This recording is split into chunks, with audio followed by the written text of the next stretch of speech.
Hey, GLP-1 plus size community. Before we jump into the podcast, please take the time to leave us a 5-star review on whatever audio platform you're listening to the podcast on. Share your story and how the podcast has helped you. This will help us get referred up in the audio platform so that we can reach more people that need our help, our support, and guidance from our doctors. Help us get loud and change things. Are you interested in understanding GLP-1 medications like Ozempic, Wegovy, or Mounjaro? Then join us on the Plus Sides, Cracking the Obesity Code, the groundbreaking podcast helping people change their lives one episode at a time. The Plus Sides podcast is a disruptor. We're breaking down barriers, smashing stereotypes, and sharing inspiring stories that'll leave you feeling informed and empowered. Join us every week to learn from doctors who are specialists around GLP-1 medications like Ozempic, Wegovy, and Mounjaro. They'll provide you with science and facts to validate these incredible stories. But that's not all. We'll also bring you the voices of the GLP-1 Mounjaro TikTok community, real people who face the challenges of obesity-related diseases and disorders and discovered the incredible plus sides of GLP-1 medications. Our episodes are filled with heartwarming stories, laughter, and moments of triumph. You'll connect with our amazing community members who are reclaiming their health and experiencing their fullest lives. Are you ready to embark on a journey of discovery and empowerment? Tune in to the Plus Sides, Cracking the Obesity Code, and together we'll change the narrative around obesity and end the stigma. Subscribe now on YouTube or your favorite podcast platform and join our incredible community. Let's celebrate the plus sides of life together because every story deserves to be heard. Every life deserves to shine, and everyone deserves access to expert knowledge and medication. The Plus Sides Podcast. You're not alone. It's not your fault.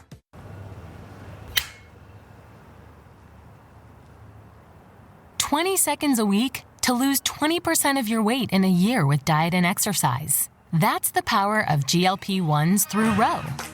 Ro helps find the medication that's right for you, based on cost, availability, and your weight loss goals. Losing weight with GLP-1s is possible through Ro. Yeah. I have a question about that when you're talking about set weight, because I gained and lost a lot of weight as a child growing up. And I do remember at one point, the first time I lost a significant amount of weight, for me, I was 12, I lost 32, 34 pounds. And I went from 170 to 130. Was it 40? I can't do math. I'm a communications major. I didn't do math.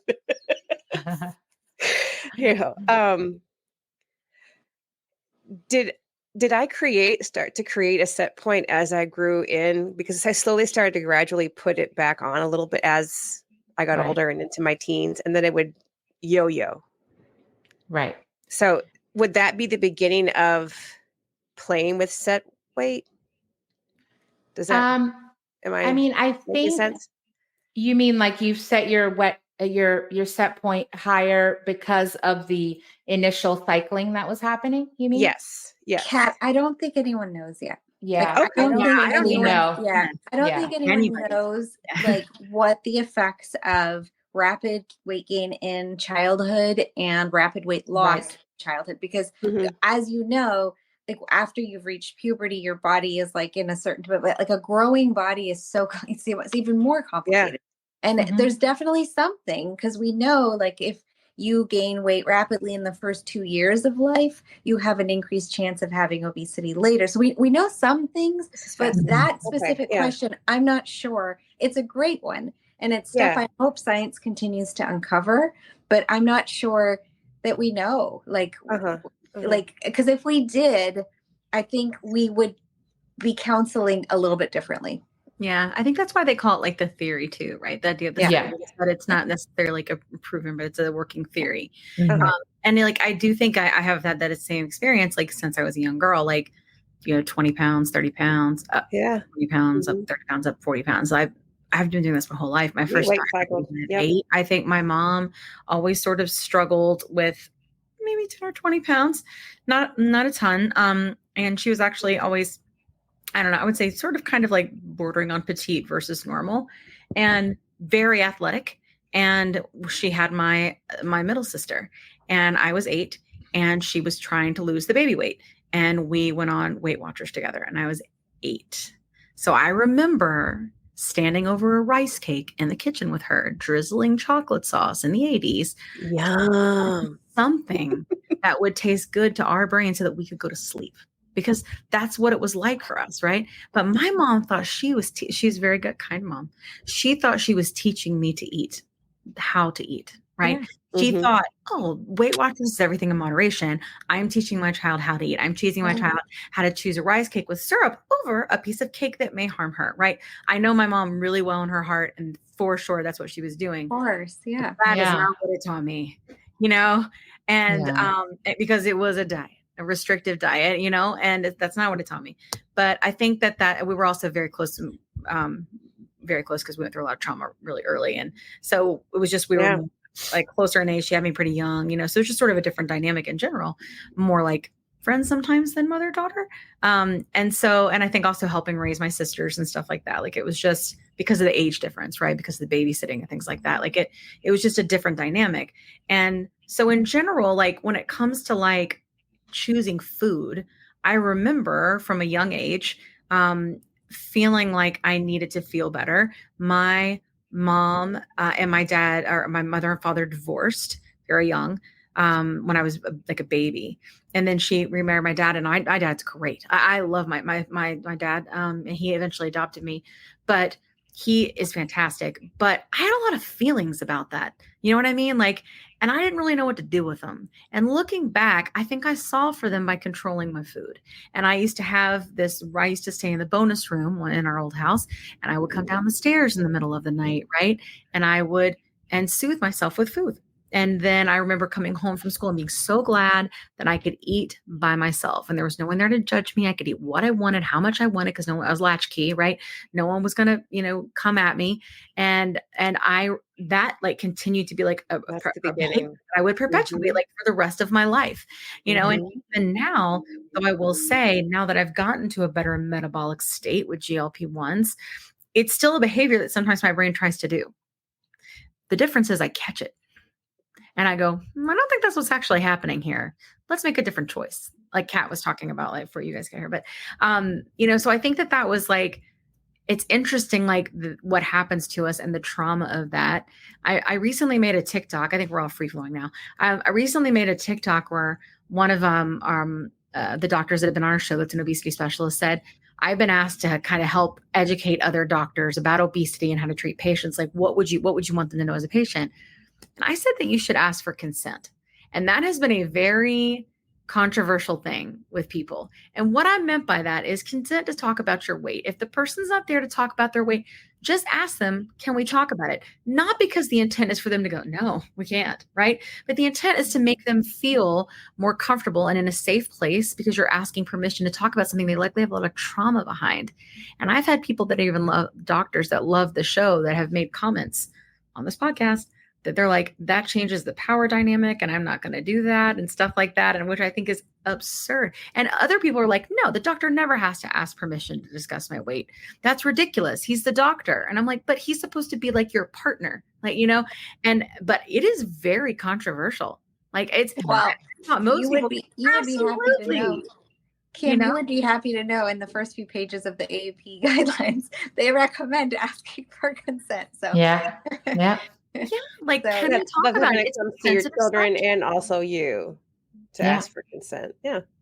Like, I even feel like from a psychological perspective, it just makes people feel more in control of a situation where they're already not in control, to get news they already know they're going to get that they don't want to hear, that they've been told forever, and I will tell you, like, all the years that I've struggled with my weight, nobody ever said to me, hey, like, did you know obesity is a chronic disease? Yep. Did you know there are treatments? Did you know it's not your fault? Did you know? I've had lap band surgery, and even my surgeon never said to me, did you know obesity is a chronic disease? Like, never. Nobody ever said that to me. And that blows my mind. Like, I feel like we need to start having this conversation about how this is a disease and deserves to be treated as so. And it is complex, right? So there's not just one size fits all solution, like there is to many things. But I think that it's important that we start to talk about it and have an open dialogue. And I think when people just go, like, I'm telling you, the first thing that my OB said when I walked in pregnant was, I never even met her. She said, your weight's a concern. That's it. I'm like, I'm already pregnant. Can we talk about something else? Like, I mean, like, do you know, like what, I mean, I know I have obesity. I know it's a concern. Like you guys have been telling me this forever, you know? And it's just like, it's kind of a hodgepodge hot mess when it comes to like your experiences, and the way people treat you, I think, with empathy and kindness and caring at the doctor's office, you know? I just wanted to say, like, when this topic comes up in a room where you have like, several family members, probably siblings, mom and dad, and, and they're bringing this up, and you can instantly see the child's face, like, just drop, right? Like, here it comes. Like, here it comes. We're talking about my weight. And they don't necessarily even have to be larger, right? Like, it could be any topic about they've gained some weight, right?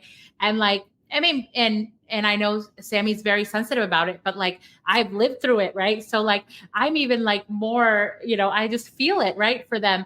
And so I kind of just, and I think everyone uses different approaches, but mental health and obesity are kind of, used as this is something you can control, right? That's the narrative that happens. Like, you're pregnant, you're overweight, this is a problem, and you haven't done enough, right? You're anxious, you can snap out of it, or you have depression, right? So I use both of those kind of in a way to say, okay, if you came in here and I saw your blood pressure was high, right? And I would say, okay, let's take some first steps, to see if we can help your blood pressure, right? Like, we would talk about our salt intake, our diet intake, our exercise, our family members, who has high blood pressure. Like, we would talk about all these things, right?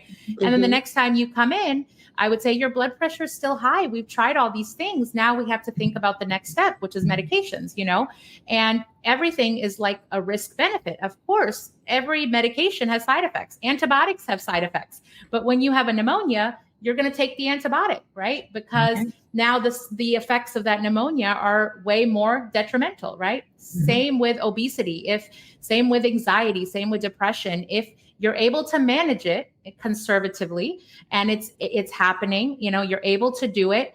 But if you're not, then, being depressed, being anxious, not even being able to leave the house. I mean, we see children all the time because mental health, not only because of their weight, but because of so many things, right? So if it's debilitating you and it's putting you at risk for other things, then we got to talk about the next step. But but nobody talks about the options, right? Because up until now, we had limited options. Yeah. We did have options, but it just wasn't treated, like you said, as a disease. Yeah. Right. I have a question to build on that. Oh, I'm sorry. Go ahead. Sorry, I was just going to add one thing on the consent thing, because there is so much that we just have to fix, and just starting to think about it. We're just starting to discuss it. Things like what you guys are doing are just starting to bring this in. But there's so much work to do. And if you just think about the fact that if we have a patient, for example, that is anorexic and has a low BMI, for lack of other explanatory terms, we do not talk about their weight. Yeah. If we do have to weigh them, we do it blinded. So that is the least of the discussion. The discussion is solely focused on health and, fueling your body and whatever, because we don't want to perpetuate that kind of obsessive kind of compulsion, right? Tendency to focus on why is obesity any different? Why is it? Right? So why? So why are we so sensitive about discussing weight on that end of the spectrum, but on the other end, it's like we just throw it at your face every time you're here. You weigh this much, you did this much, you went up and down this much, like constant barrage, as if that's the only thing that matters, right? Like, so, and then we're just perpetuating this, cycle. And so I just wanted to add that one thing about the consent part. Right. That builds on the question that I have for you. Oh, go ahead, Sabrina. You go ahead. I was just going to say, it's true though, because there are so many of us who avoided the doctor for so many years because of that very reason. Every single time that we went to every single time I went to the doctor, it could have been for whatever ailment, my elbow hurts or whatever. It's because you're overweight, it never mattered. So then I stopped going. Because I didn't want that to be the one thing that they told me. It didn't matter what was wrong with me because it always came back to my weight. I'm so tired of it. And I just want you to know, like, I've done a lot of unlearning. There was a period of time where, the guidelines were different. We thought we were doing good by talking to them about eating healthy. We didn't, again, same thing as your mom, Kim. Like, it's not like I was trying to, but then I really had to do some self-reflection and go, I don't want a single one of my patients to grow up and remember me making them feel bad. Like that, I failed. I might as well retire if any one of them walks out ever saying, Dr. Sammy made me feel bad about myself or my weight or how I look or anything, my health, anything. Like, my only job is to encourage them, make them feel better walking out than walking in. But that took unlearning on my part. Like, that I didn't hop out of medical school like that, So just wanted to. Okay. And I think that there's probably also some people that are responding in the comments on that video that are going, that maybe they didn't even think about it. Do you know what I mean? Like, no, he doesn't have to ask. Would it have made a difference?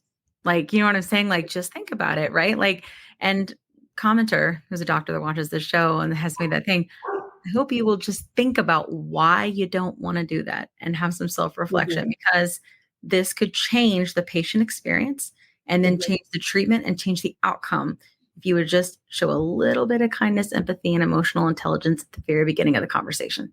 Like, it really would, But also, what makes you think they haven't tried? I know, right? Like, if for just that, but there's a massive assumption that we haven't, right? There's a massive assumption that if you are fat, you are lazy. If you are fat, you are gluttonous, period. Exactly. And the fact that, like, oh, you think you've got the aha, right? Like, I didn't think of that. Yeah. I'll get to that on it tomorrow. Right. Right. So speaking I'm still like it, what Dr. Anna mentioned, when you have the whole family in the doctor's office, and I hear it now, like, my child, Kathy, is so big. She's gotten so heavy. That's what my family calls me, Kathy. And you're right. I just wanted to shrink into the wall. Yeah. But building on that, in today's climate, this is different. This was the 80s. That's how old I am. But in today's climate, how do we advise our parents that a lot of the people in our community, they may have kids that are struggling with obesity as well? How do we approach it without singling them out of your entire family? Because I know that the way I grew up, my siblings could be real a-holes as well. It was a interesting environment that I grew up in. But in any case, but how do we, I guess, lessen the blow? Like, how do we address this for that one child and not have them feel so singled out? Do you get those questions sometimes? Do sometimes parents ask you? Always. Okay. Yeah. Sorry, go ahead. That's it. No, That's you say yours and you say yours and I'll say mine as a mom. Go. Okay. Yeah. So I think sometimes when those questions come up, like you mentioned with anorexia, with eating disorders, we have like a very regimented thing. Like, this is what we're going to do. This is what we're going to talk about. Right. With obesity, we just get thrown that question. Right. And it's like, how do you address the parent's concern? Right. And how do you address it in front of the child with all the other children listening? Right.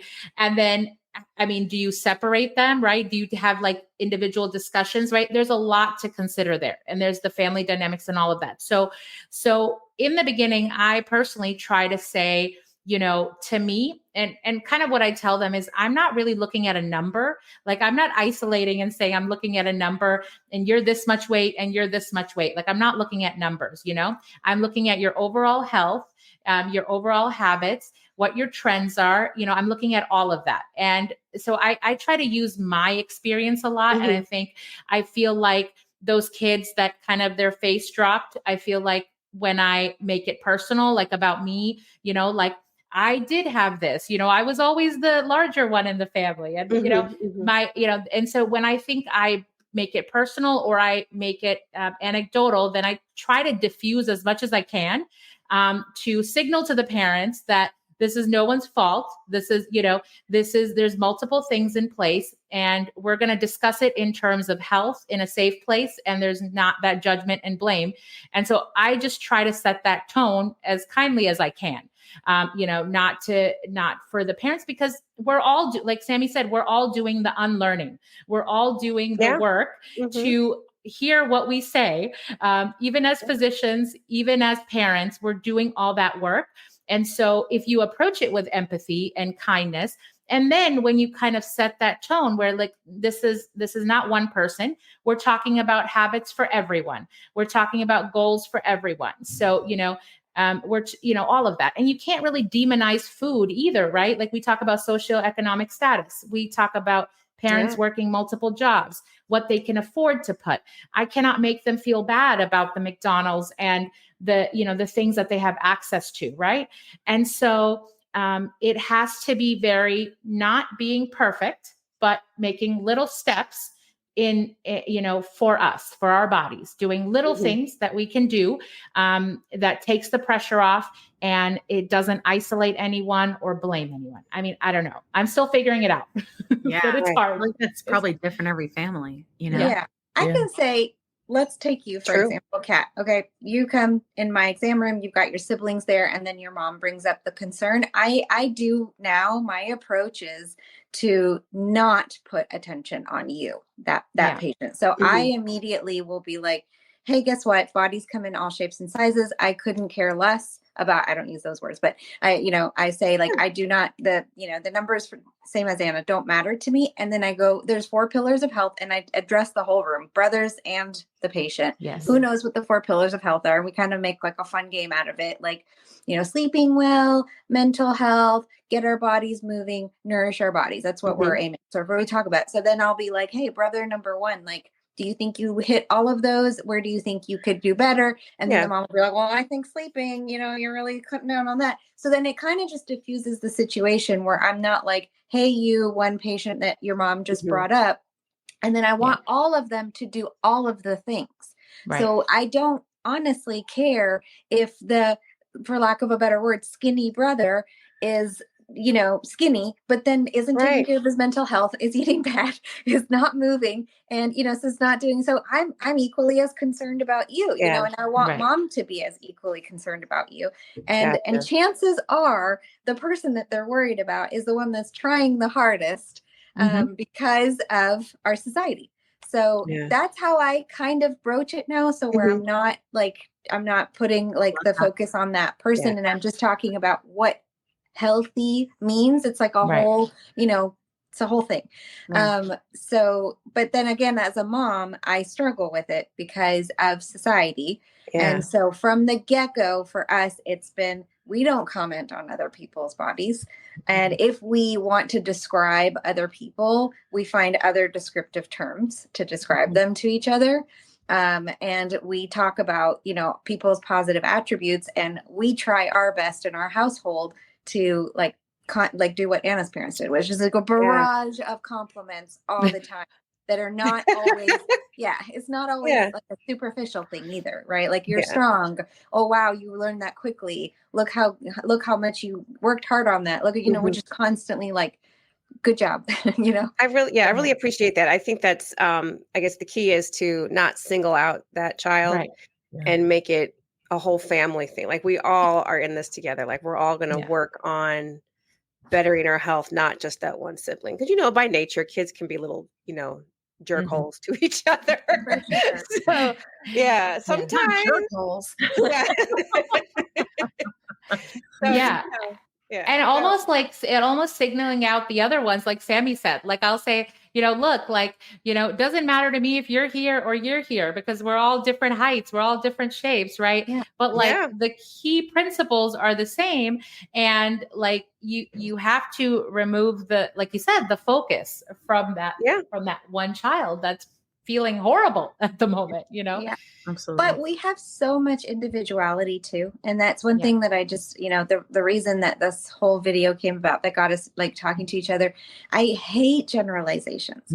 I just really don't like them. I don't like saying like a group of people are a certain way or whatever. You just don't know.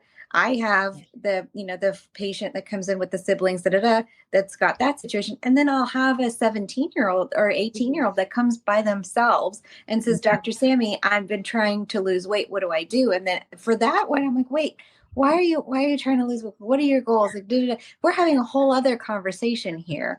And the plan is going to be totally different. So it cannot be this like one side. That's why it was 100 pages of we don't know anything. That document, that's incredible. It is so complicated. I mean, it's like so complicated. I think that what might be good is that there are some, and this is when I feel like the conversation got big in the community. It was last year. It was probably about the time the savings card changed and the first shortage happened, and we were all having a lot of realizations. So from people who are moms to people who are grandmoms, I say moms because there just weren't a lot of outspoken men in the community then, but there are a lot more now, which I'm so thankful for.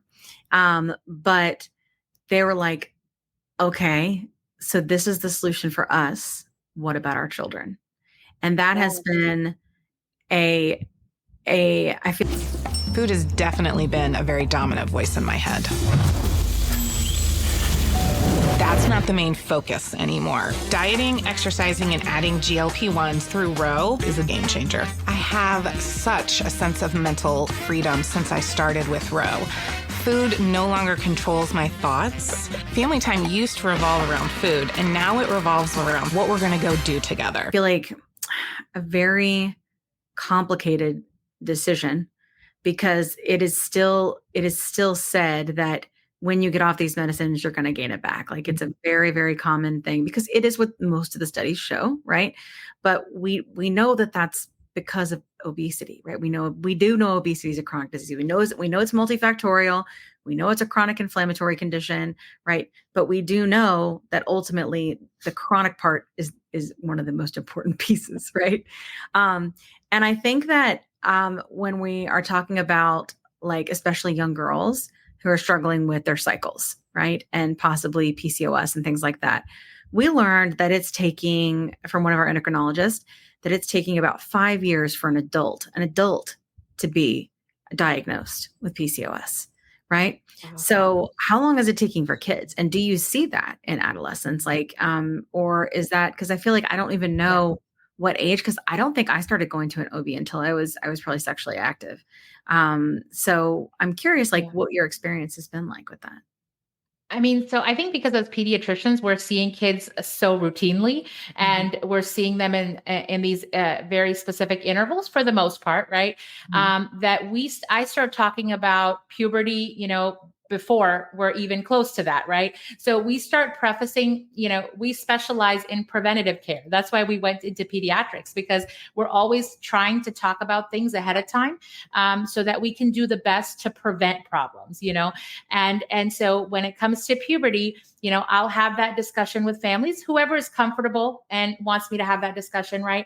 And so when we talk about cycles, we talk about it, all those checkups, this is normal if your cycles are not regular in the first year or so, 1 to 2 years, because we know that you can have anovulatory cycles. You might not have regular periods, right? But after this point, if you're noticing this, and this, irregular cycles, multiple different things, then I want you to let me know.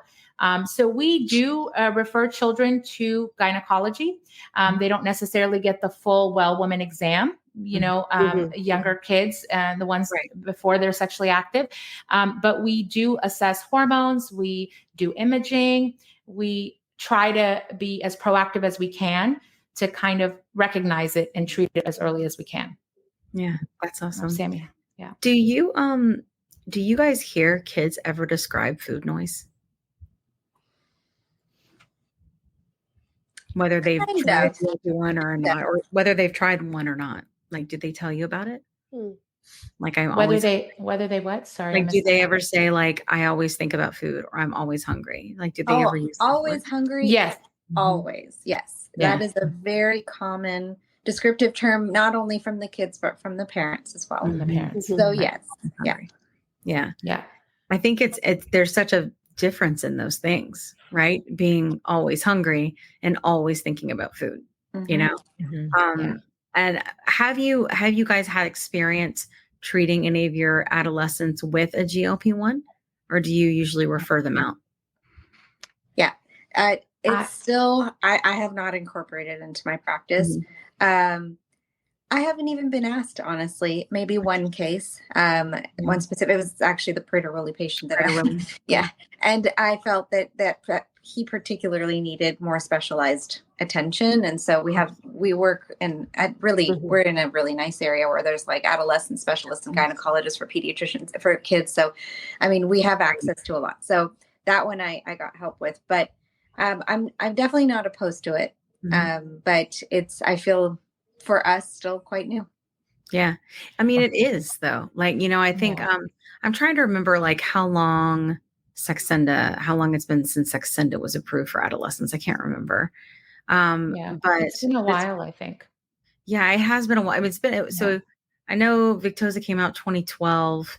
I figured it was probably on market for a couple of years, and then that's when Saxenda came out. But I figure it probably would have taken a little while to get approved for adolescents, but I'm not sure. Kim, Google later.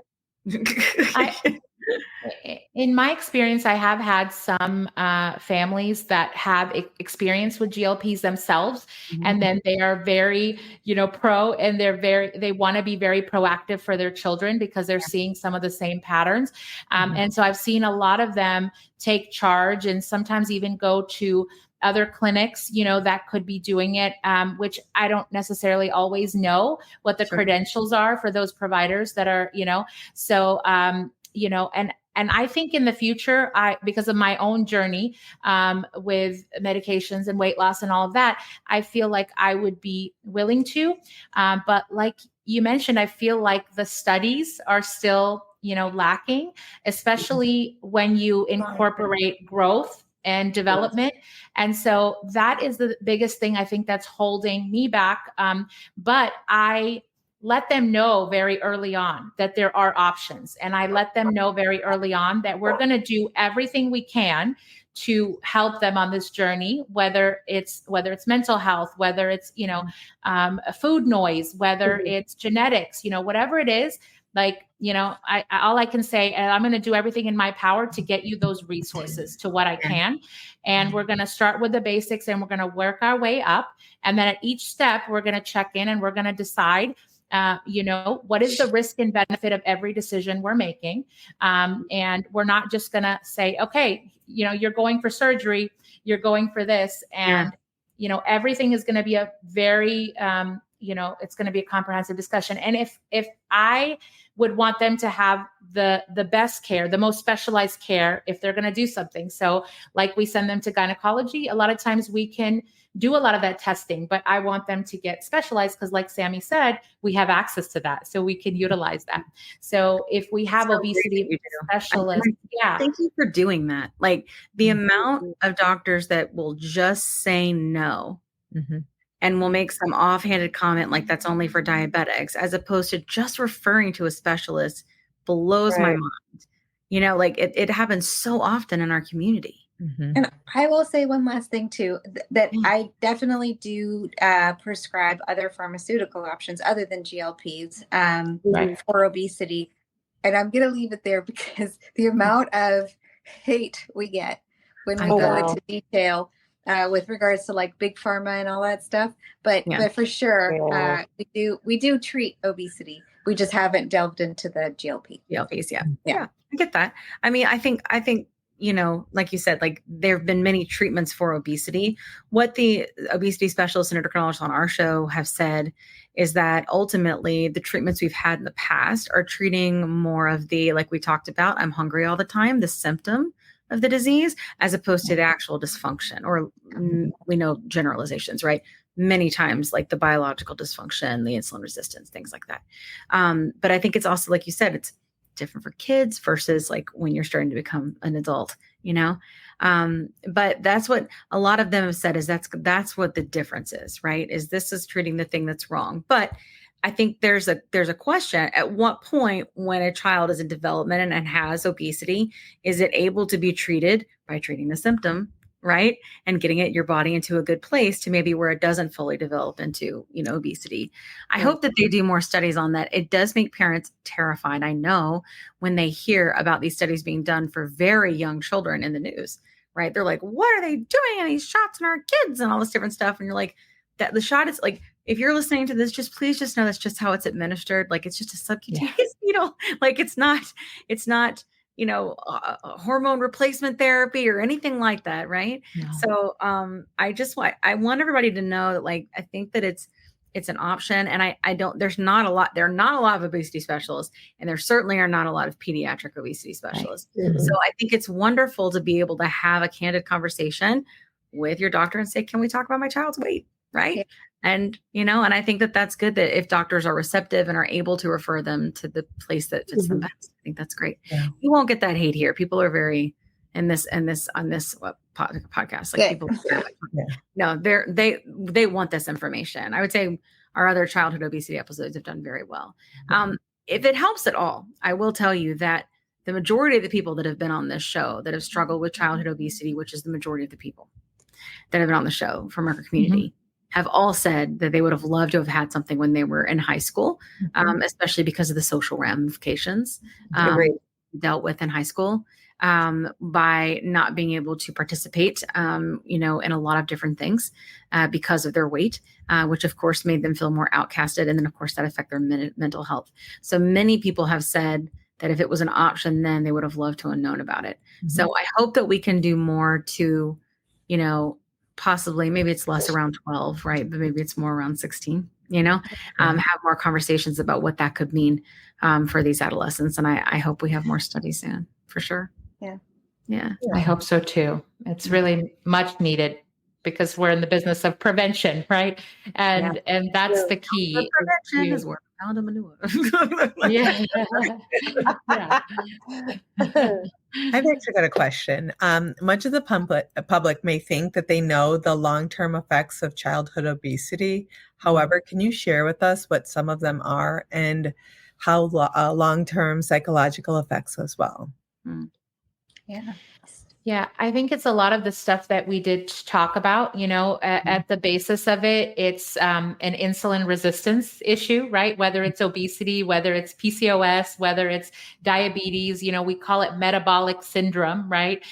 Because a lot of people have this triad of, your body is just not able to metabolize the sugars, your body is resistant to the hormone. And so you could be doing everything, but it's not able to do that job metabolically, right? So all the things that can come along with that, I feel like are the complications, like type 2 diabetes, like heart disease, like, high cholesterol, all of these things I think are generally the clinical or the metabolic complications that could happen. And then mental health is a whole other, it's a whole other thing, but that's, it's less about even weight as far as mental health, but we see that on the other end with anorexia and bulimia and our view of our body and our view of our body in relation to other people. So I think,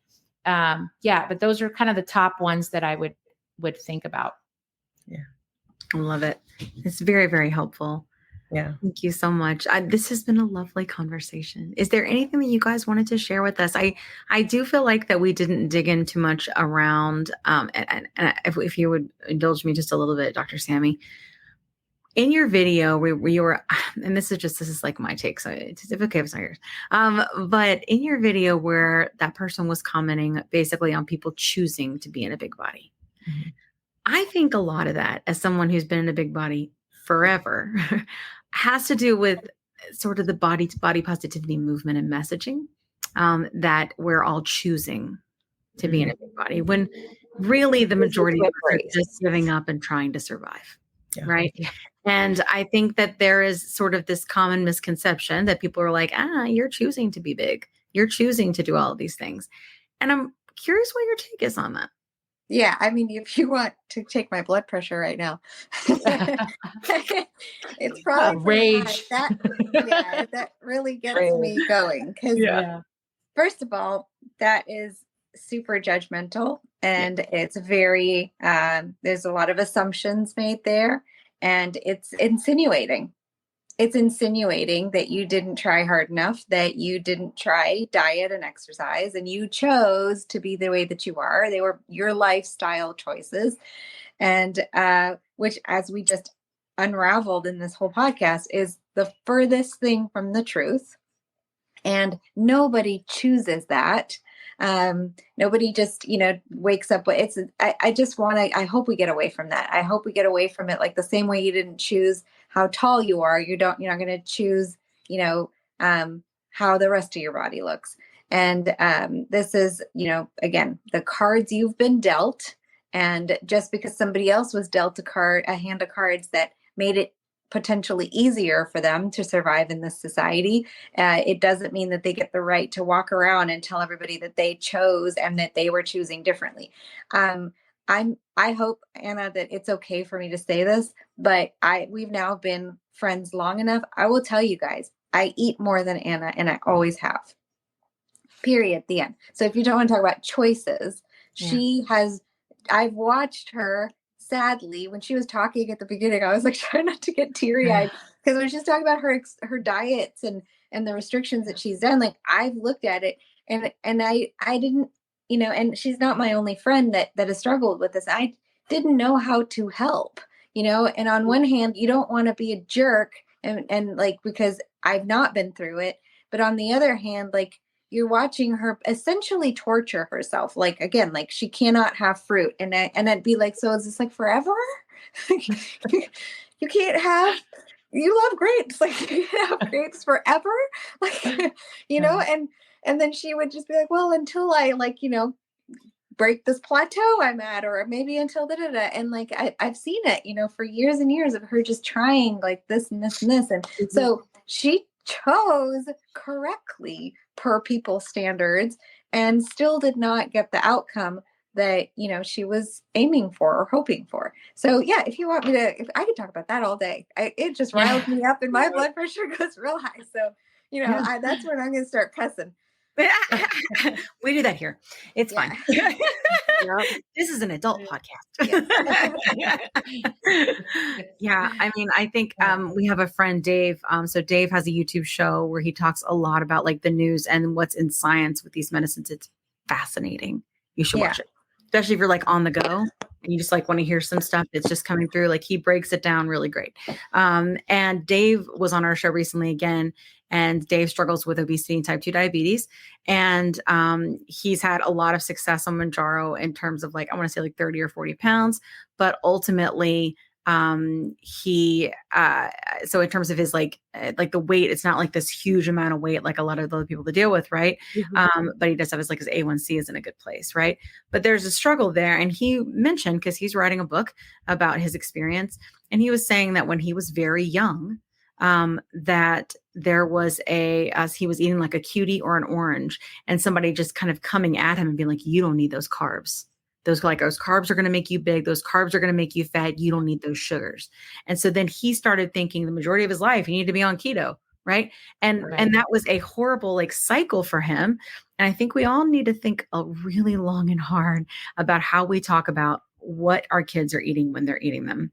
Right. It is not something to eat less, move more, or anything like that. Like my son and I, we talk about, hey, listen, like it is much harder for the most part, in my experience, when you have an autistic child.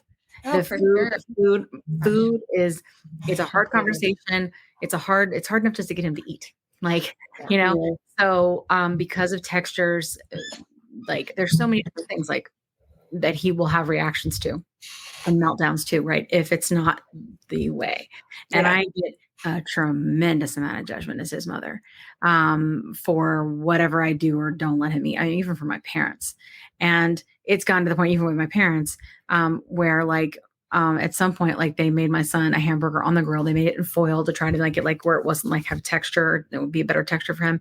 And it burned the bottom and he didn't want to eat it. And my dad goes, I just leave him on the side of the road. So like those kinds of comments, like I know my dad doesn't mean that, right? But those kinds of comments are like not good for autistic kid and they're not good for a regular kid. None of those do anybody any good. And any kind of conversation around food, that sets things up for the rest of your life. These are a conversation about food is just as important as a conversation about sex. It is a conversation about, intimacy, is just as much as a conversation about any kind of other health or any other important thing. Love. I mean, any of those things, it should be treated as that important and precious and well thought out. I really think that, and I think that we all need to realize that we know that there's like this foundation for obesity, but we also know, like we mentioned again, like it is multifactorial. We know there are different things that can contribute and possibly have somebody have obesity and possibly don't. I hope very much my son doesn't ever, but at least I know that there are treatments for it. And maybe he never has to suffer for 40 years like I did, Yeah. And so we have to think about this differently. And so I'm literally now devoted my life to this. So let's see how it goes. And he's very lucky because you have that insight. You've dealt with it, right? You know how to talk to him, like that is huge. That is huge. What I love what Sammy said in that video was, as physicians, the more we learn, the more we realize how little control we have over most things. Yeah. And the one thing we do have control over is to be kind and to try to understand that people don't live in your shoes and that you could not understand the experience they're going through, regardless of what it is, right? That's the one thing we have some control over, right? Yeah. And that's the one thing I feel like people lose sight of, and when we were talking before about just the food noise, for me, the food noise was opposite. Like I was obsessed by food because I was measuring everything.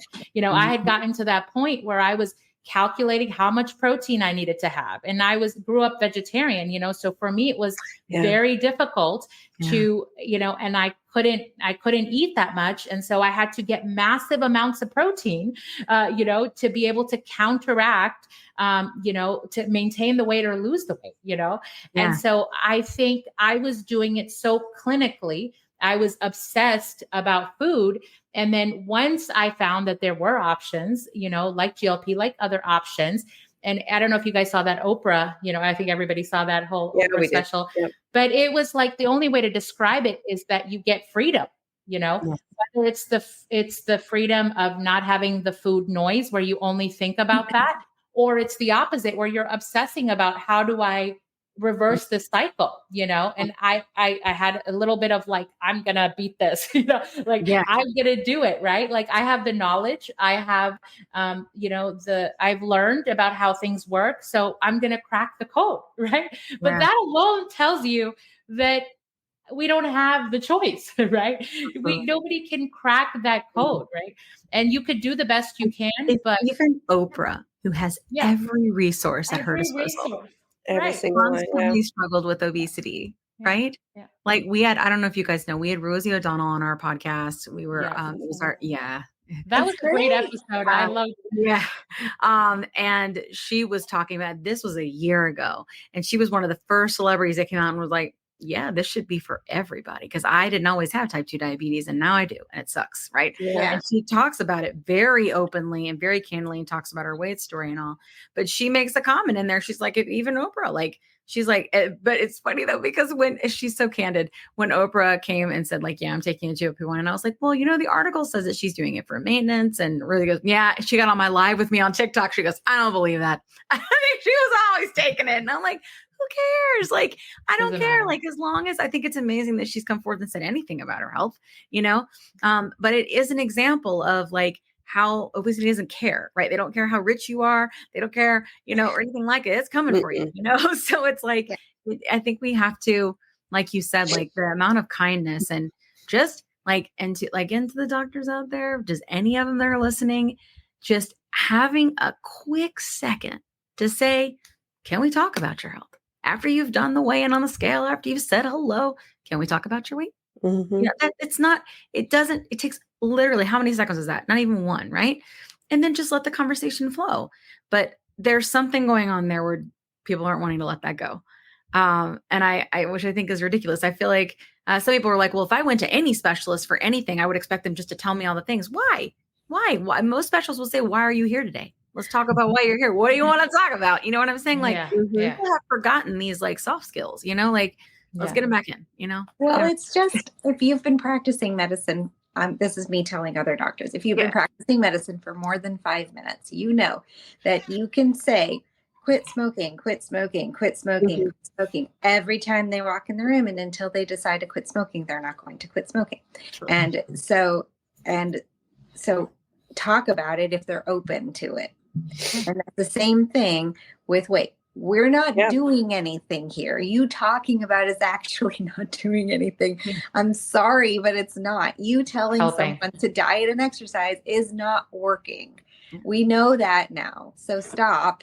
Ask if they want to talk about it. And if they do, explore other options. Meet them where they at. Where what have you done? Where have you been? Where are you going? What's your goals? What do you want? And how can I help you to achieve that? Because it's not working the other way. And on the Oprah thing, I'm like just torn about her, because on one hand, I think she was a victim of this, and I also commend her for coming forward. But on the other hand, we watched her since the 80s contribute to diet culture. She was Weight Watchers, right? Like she was like the spokesperson for it. She walked out with that. She walked out with that thing. I remember like it was yesterday. From that MetaFast diet that she was on. Was it? Yeah. Was it MetaFast? It was some sort of liquid diet. She started gaining weight the next day, and it's one of the biggest she's ever had. Mm-hmm. Yeah, she said that thing with all the fat on it. Y'all remember? Yeah. That's damaging. That wagon. Yeah. I mean, she said it. She said, like, I am embarrassed. I'm embarrassed about all of that, and I'm embarrassed that I even had this kind of metric or measure. I was, and she was a part of any of that. Yeah. And in the 90s, she did it again, right? And she got with, who was that, Robert Greene guy? Yeah. The reason I remember, my mom bought, the chef guy? She bought the audiobook and sent me a copy of it. But in all fairness, that is Oprah. Oprah has always been like, I have trauma, I have this, I have that. Here's a new way I found to solve for it. And here's why it works for me. And let me have this person come in and tell you about it, right? Like, I mean, that's what I do with this show. You know what I'm saying? I was just saying, like, she was encouraging the reason. She said her metabolism was so screwed up from dieting. Of course it was. But she said, Robert Greene, I guess, she had to work out twice a day to lose the weight the second time in the 90s. And so, now looking back, that doesn't make sense. You shouldn't have to work out twice a day. No. That's a lot of time. Yeah. It's just like inhuman effort for, you know, like you don't have to only human. You know, like you don't have to, you know. Yeah. It's sad. Well, I'm glad she's talking about it. And I watched all the episodes, and we've done some breakdowns on the podcast about it. Because if you don't know, Oprah is like one of my American favorites. And for many, many reasons. But a lot of it is because I saw a woman in a bigger body that was very, very successful when I was a young girl. Yeah. And I was like, I want to do that. And a lot of the reasons that I question the status quo and I go, let's talk about that, is because I watched Oprah do it. Right. So she's not perfect, but a lot of the reasons I am who I am and the things I do are because of what I saw in her. Right.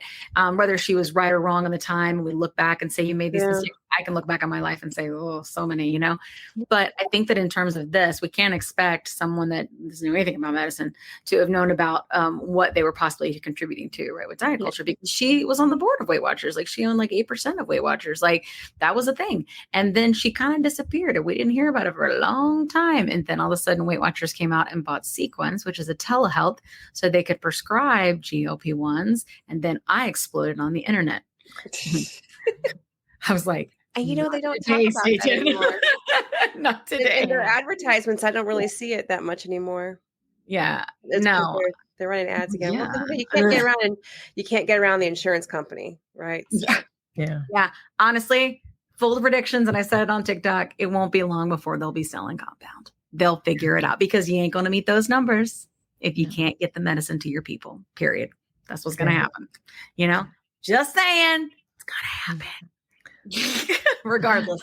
But I think that this has been such a good talk. I think that there are a lot of people and celebrities that are starting to talk a little bit more about this. A lot of people who are like struggling with menopause weight, who are talking about like the increased food noise, the Miss increased Perry adipose tissue.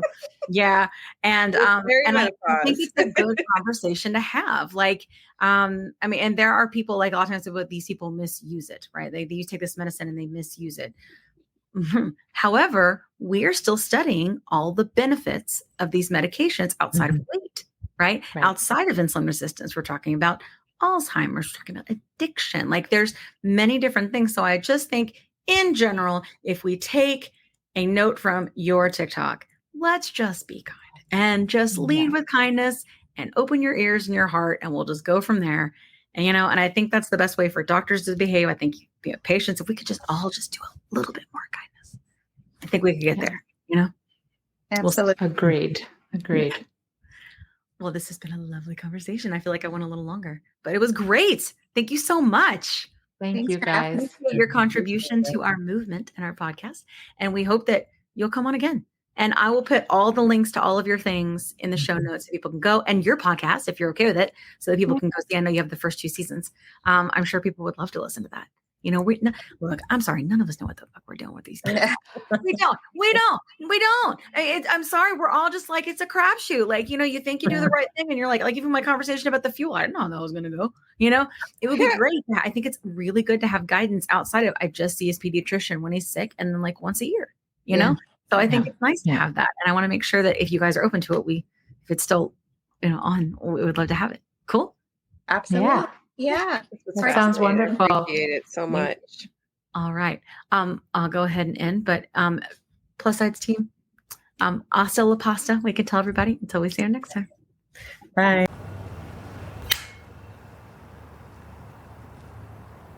"20 seconds a week to lose 20% of your weight in a year with diet and exercise. That's the power of GLP-1s through Ro. Ro helps find the medication that's right for you, based on cost, availability, and your weight loss goals. Losing weight with GLP-1s is possible through Ro.